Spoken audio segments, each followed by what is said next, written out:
My wife was ready to file for divorce until she discovered I had already moved all my assets. Suddenly, she decided our marriage was worth saving after all. My gut had been screaming at me for months, a quiet alarm bell that grew louder with each passing day. I'd seen countless stories on social media about relationships falling apart, but I never imagined I'd be living one. My partner, let's call her Olivia, and I had been together for 6 years, 4 of those married. We were the kind of couple people envied, always laughing, sharing silly inside jokes, and just working. She'd plan elaborate date nights, and I'd surprise her with her favorite Thai takeaway after a long day. It felt easy, like we'd mastered the whole love thing. That's why the subtle changes, starting about half a year ago, hit me like a ton of bricks. At first, it was minor, the kind of things you'd brush off if you weren't paying close attention. Her phone became an extension of her hand. She carried it everywhere, even from the living room to the kitchen. Before, it would just sit on the coffee table for hours, and she wouldn't care who picked it up. One afternoon, I joked, "What? Running a secret spy operation now?" She chuckled. "No, just a lot of emails from work." Fine, I thought. But then, a few days later, she put a lock screen password on it. That caught me off guard because she'd never bothered before. When I casually asked why, she mumbled something vague about needing better security against hackers. I didn't push, not wanting to seem paranoid, but it felt off. And it didn't stop there. She started taking calls outside the room, which was entirely new. Her phone would ring, and she'd say, "Oh, let me just grab this real quick," before disappearing into the spare bedroom or out onto our small patio. If I asked who it was always just a friend from the office. Then, a new habit emerged. Always keeping her phone face down on the table. I hadn't even realized that was a thing until one evening. I reached over to hand her a glass of sparkling water, and she hastily slid her phone away. It was a blink and you'll miss it moment, but it stayed with me. Beyond the phone, a growing distance seeped into our interactions. Conversations that used to flow effortlessly now felt like trying to pull teeth.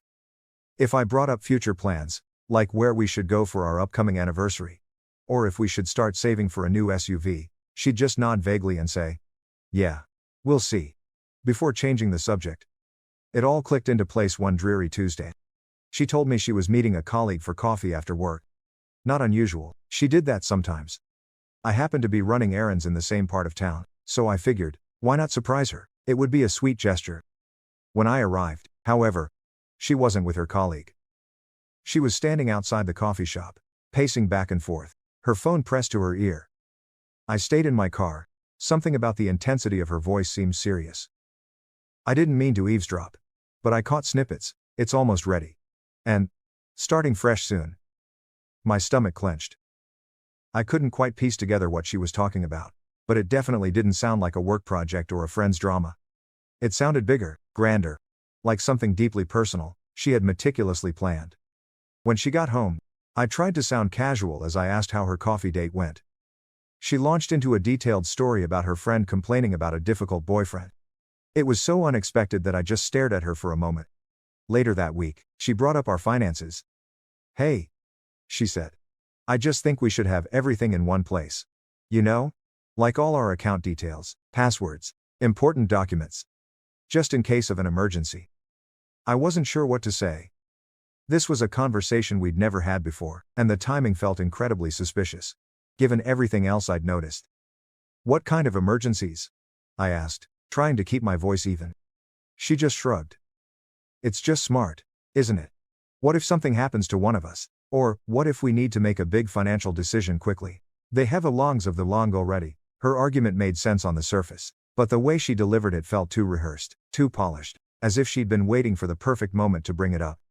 I nodded, murmuring something like, "Yeah, I guess that's a good idea," but inside, alarm bells were blaring. Why now?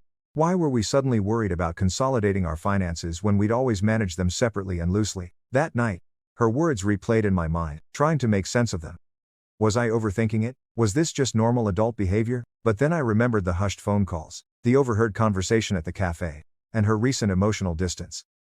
It all began to add up, and I didn't like the picture it was painting. A few days later, she brought it up again. We were in the kitchen, I was preparing a sandwich, and she was scrolling through her phone. "Have you thought more about organizing the bank stuff?" she asked.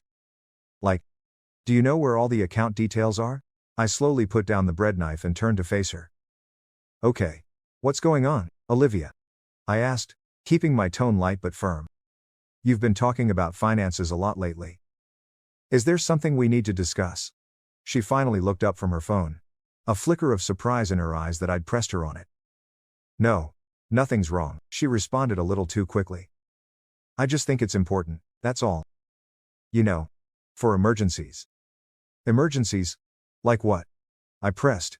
A knot tightening in my chest. She shrugged, her expression unreadable. I don't know. Just life stuff. It's not a big deal, I promise. I just think it's something we should get on top of. I means is writing out. See my read might well sees and they're predicted in the statement. Her response felt ambiguous, too vague to be honest. I nodded and let it go, but her evasiveness only made me more suspicious. It no longer felt like a casual suggestion, it felt like she was hiding something significant, though I couldn't pinpoint what. So, the next day, while she was at work, I decided to do some digging into our shared accounts. I logged into our joint checking account online and discovered something unsettling. Over the past month, a series of small transfers had occurred. Nothing huge, but minor amounts that seemed to lack any clear purpose. They weren't for bills, groceries, or any of our usual expenses. I didn't want to jump to conclusions, but it looked like she had been systematically siphoning money from the account for reasons I couldn't fathom. I considered confronting her, but an instinct told me to wait. If I was wrong, it looked like an absolute fool. If I was right, I needed to be careful. The uncertainty gnawed at me, so I reached out to someone I trusted implicitly, an old college friend named Ben, who happened to be a corporate lawyer. I explained what I'd found, trying not to sound like a crazed conspiracy theorist. Look, Leo, he said after I'd laid out everything. I'm not saying something definitely is going on, but you're not crazy for wanting to be prepared. If you're worried about protecting your assets, now's the time to act. Better safe than sorry. He walked me through the steps I could take, simply our legal procedures to ensure my finances were secured if things went south. I'll admit, taking such drastic action felt surreal, almost like I was preparing for an inevitable disaster, even though I still couldn't quite grasp what was wrong. But the more I thought about it, the more it made sense. If she was indeed up to something, and I was increasingly convinced she was, I needed to protect myself. It wasn't an easy decision, but this wasn't just about money or material possessions. It was about the life we had built together, the trust we once shared. I kept replaying scenes from our life together in my head. Our wedding day under that big oak tree.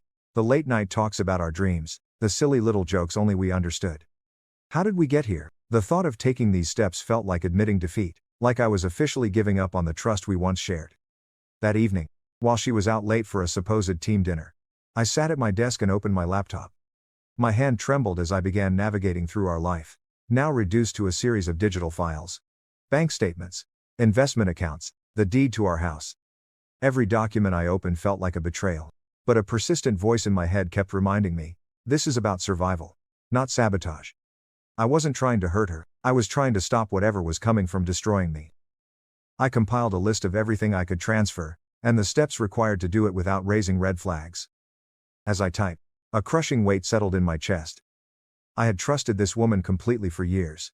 And now here I was, playing defense against the person I thought would always have my back. Then, I picked up the phone and called my mother. I kept it vague. Mom. I started, my voice strained, I need you to hold on to some things for me for a while. It's nothing bad, just something I need to do to protect myself, just in case. She was silent for a moment, likely trying to read between the lines. Are you okay, Leo? Her voice was laced with concern. Yeah. I lied. It's just a precaution. Nothing to worry about. She didn't press, but I could hear the hesitation in her voice when she finally said, of course, sweetheart. Whatever you need. I hung up with a strange mix of relief and shame. I hated dragging her into this mess. But knowing I had her support provided a small anchor in an otherwise chaotic sea. By the time Olivia arrived home, I had already started the process. I moved the majority of my personal assets, the cash from my savings before we were married, my stock portfolio, and even transferred the title of the house into a trust under my mother's name. I left enough in our joint account to keep up appearances, but the rest was locked down. She didn't notice a thing. She walked in, kissed my cheek, and asked if I wanted to watch a movie. On the outside, I was calm, but inside, I was a wreck. A part of me felt terrible, as if I had betrayed her trust. But another part felt a sliver of relief, as if I was finally regaining some control over a situation that had been spiraling away from me. Over the next 2 weeks, I tried to maintain a normal routine. I didn't want to give her any reason to suspect something had changed. She seemed happy, almost unusually cheerful at times, which only heightened my suspicion. If she was plotting something, she was doing an excellent job of hiding it. But what stood out most was that she never brought up our finances again. Not once.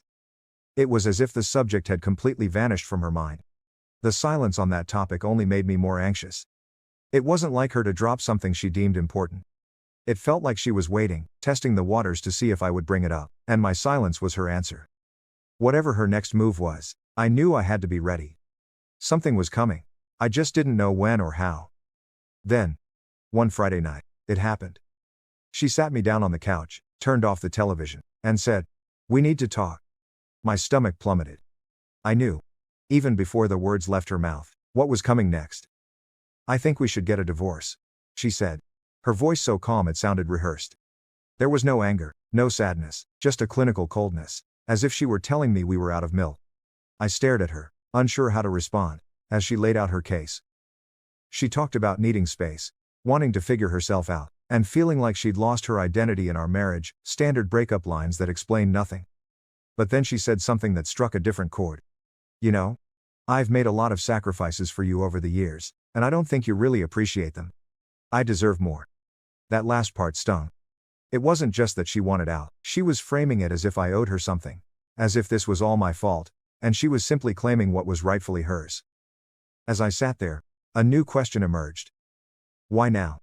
Then she said something that made it all start to click into place. "A friend of mine has been helping me see things more clearly," she continued, not quite looking at me. "A friend?" I stayed silent, letting her talk, but my mind was racing. Who was this friend? Why were they so deeply involved in our marriage? The more she talked about how she deserved more because of her sacrifices, the more skeptical I became. Sacrifices. When she wanted to move to an apartment closer to her job, I agreed, even though it added 45 minutes to my daily commute.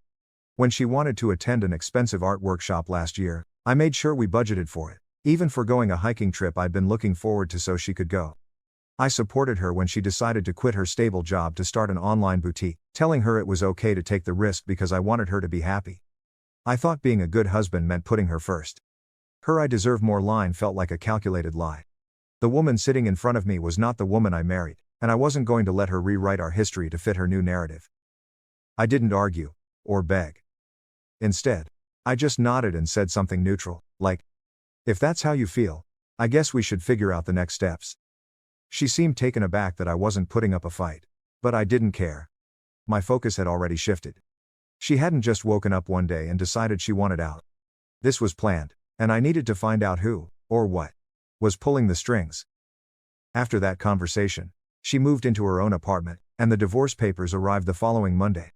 Let me tell you, they weren't just a request to end the marriage, they were a declaration of war. They were planning to take everything, half the value of the house that I owned before we even met, my entire investment portfolio, our shared SUV, and on top of it all, spousal support clauses that made 0 sense given her high-paying job. It was as if she expected me to hand over everything I had ever worked for. At first, I thought it was just spite, but the demands were so specific and aggressive that it confirmed my suspicion. She had someone guiding her through this. So, I started digging. I couldn't just ask her who she'd been talking to. I had to be smart. I started with her social media. She hadn't blocked me, and while she rarely posted, I combed through her tagged photos and comments, looking for anyone new. That's when I noticed a pattern. A guy named Marcus. He repeatedly liked and commented on her posts, nothing overt, just little things like, "You've got this." Enough to make me pause. I clicked on his profile, which was public. At first glance, he just seemed like a 30-something marketing guy, but as I scrolled, I found it, a photo he'd posted at the exact same coffee shop where I'd seen her. On the exact same day, I'd overheard her talking about starting fresh. My gut churned. As I kept scrolling, I saw more subtle clues. A selfie he'd taken that seemed to be from inside her new apartment. None of it was hard evidence, but it was more than enough. I decided to reach out to one of our mutual friends, Chloe. She and Olivia had been friends for years, so I figured she would know something. I kept it light at first, just asking if she'd spoken to Olivia lately. Chloe's answers were short and defensive. And she quickly ended the call, claiming she couldn't get involved. The whole exchange felt rushed, as if she were hiding something. Not willing to give up, I called another friend, Sophia. She was hesitant at first, giving me vague answers. But then, to my surprise, she called me back a few minutes later, her voice low. "I need to make sure this doesn't get back to me," she whispered. I assured her it wouldn't. After a long pause, she told me what she knew. Apparently, Olivia had been spending a lot of time with Marcus, a guy she'd met at work. Sophia said that from what she'd heard, Marcus was very involved in the divorce advice Olivia was getting. Hearing his name felt like the final puzzle piece clicking into place. This was more than just her needing space. Someone else was in the picture, steering her decisions, and I was determined to find out why. That Saturday, I drove to her new apartment building and parked down the block, needing to see it for myself. A few hours later, she and Marcus walked out of the building. They weren't holding hands, but the way they walked together close, leaning in to talk was all I needed to see. They got into his car and drove away. I didn't follow them. It was clear she hadn't just fallen out of love with me. She'd been preparing to leave for someone else. Now it all made sense. The sudden distance. The questions about money. The aggressive demands in the divorce papers. She was leaving me for it, and she was planning on taking everything I had to fund their new life together. The first mediation session felt like walking onto a stage. The air in the conference room was thick with tension. Olivia's lawyer arrived with a binder so thick it looked like he was preparing a case against a major corporation. He began listing her demands as if they were perfectly reasonable. Half the house, my savings, the car, and that ridiculous spousal support. I sat there in silence, letting him talk, just waiting. When it was finally our turn, my lawyer, Ben, simply slid a slim folder across the polished table. "Before we proceed," he said calmly, "I think it's important for everyone to review these." The Gen of the Gordon and the Cell, her lawyer picked up the papers and began to skim through them. His confident posture slowly deflated. As he flipped through the pages, his brow furrowed, his expression shifting from confusion to frustration. "What is this?" he asked, looking up at Ben. "These documents show the transfer of all major assets into a legal and irrevocable trust under my client's mother's name," Ben stated, his voice even. "The transfers were completed several weeks before the divorce was filed." The room fell completely silent. Olivia's lawyer looked at her, stunned. "You didn't mention this," he said flatly. She snatched the papers from his hands. Her face flushed a deep red as she scanned the notarized signatures and the dates. "This can't be real," she muttered, staring at the documents. Then she looked at me, her expression twisting from disbelief to pure rage. "You planned this," she hissed, her voice low and venomous. "You knew I was going to file, and you set this up to screw me over." I didn't say a word. I just sat there and let her connect the dots herself. Her lawyer, now completely flustered, asked Ben to elaborate. So he did slowly, deliberately, outlining the irrefutable evidence. The dates proved I had transferred everything well before she filed. The signatures were all legally notarized. The trust was solid. There was nothing they could do. She was furious. "You're unbelievable," she seethed, leaning forward in her chair. "I can't believe you would do this to me." I still didn't say anything. What was there to say? This wasn't about me doing something to her. This was about me protecting myself from what she had planned to do to me. The meeting ended with her lawyer mumbling something about needing to rethink their strategy. But everyone in that room knew they had no strategy left. As we walked out into the hallway, she grabbed my arm, her face a mask of desperation and fury. "This isn't over," she whispered. "You're going to regret this." I just looked at her, my voice cold and steady. "I already regret trusting you. That's the only regret I have." There all the weekend, things escalated faster than I could have imagined after that mediation session. Olivia went into a complete meltdown. It started with the calls, endless, frantic calls at all hours. At first, she tried to sound calm, leaving voicemails like, "I think we just need to talk," or, "I know this got messy, but we can fix it." When I didn't answer, the tone began to shift. By the second day, her messages were a chaotic mix of sobbing and screaming. One voicemail would be her crying about how she'd made a terrible mistake, and the next would be a furious tirade, accusing me of being cruel and vindictive, blaming me for everything. I ignored it all. My lawyer, Ben, told me not to engage, and honestly, I didn't want to. I was done playing her games. But she wasn't. When the calls and texts failed, She started weaving a new narrative for our mutual friends. She began telling people the divorce was an elaborate prank that I had taken too seriously. The flaws in her story became apparent almost immediately. Friends started asking questions, like, if it was a prank, why did you file actual legal paperwork? And why would you hire a lawyer and make such aggressive demands if it wasn't serious? When that story fell apart, she pivoted to casting herself as the victim, claiming the whole thing had been a test of our marriage, and that my reaction protecting myself had betrayed her trust and broken our bond. For a while, some people seemed to buy it. I'd get strange messages from acquaintances, and even her brother sent me a long, angry text about how I should have just talked it out instead of being so drastic. It was infuriating, but I knew the truth would eventually surface. And it did, thanks to a mutual friend named David. We weren't incredibly close, but we'd always been friendly. A few weeks after the mediation, he messaged me out of the blue, saying he had something I needed to see. When we met, he pulled out his phone and showed me a series of text messages between Olivia and Marcus. "How did you get these?" I asked, my voice barely a whisper as I scrolled. David explained that a friend of his, who was also acquainted with Marcus, had grown concerned after hearing Marcus bragging about how he was helping his new girlfriend secure her future. It didn't take long for that friend to figure out what that really meant. Feeling guilty, he took screenshots of the texts and sent them to David, knowing he could get them to me. The texts were sickening. Olivia wasn't just venting to Marcus, she was actively plotting her next steps with him. One message from her read, "Once the settlement's done, we'll have everything we need to start over. I just need him to agree to the terms." Marcus's reply was even worse, "Don't back down. Make him feel guilty if you have to. He owes you this. We'll be set once you've got the money." I sat there, staring at the phone, the cold, deliberate manipulation laid bare. This wasn't a marriage falling apart, this was a heist. I thanked David, my mind racing. Those texts soon circulated among our mutual friends. David shared them with a few key people, and the truth spread like wildfire. Olivia's stories suddenly stopped working. People who had been sympathetic to her, or even supportive, began to distance themselves. The change was almost immediate. Her closest allies went silent. By the time the divorce was finalized, she was standing alone. Her lawyer quietly dismissed her claims after recognizing there was no legal ground to stand on. All of those bold demands had crumbled to dust. As for Marcus, he seemed to vanish the moment it became clear, Olivia wasn't walking away with a massive settlement. From what I could piece together, he had been feeding her a fantasy of a new life, but the second the money disappeared, so did he. Without Marcus in her corner, Olivia's confidence plummeted. The calls continued, but they were no longer angry, they were just desperate. "Can we please just talk? I'll do anything to fix this," one voicemail pleaded. I never responded. It was far too late for that. Even her own family began to turn away.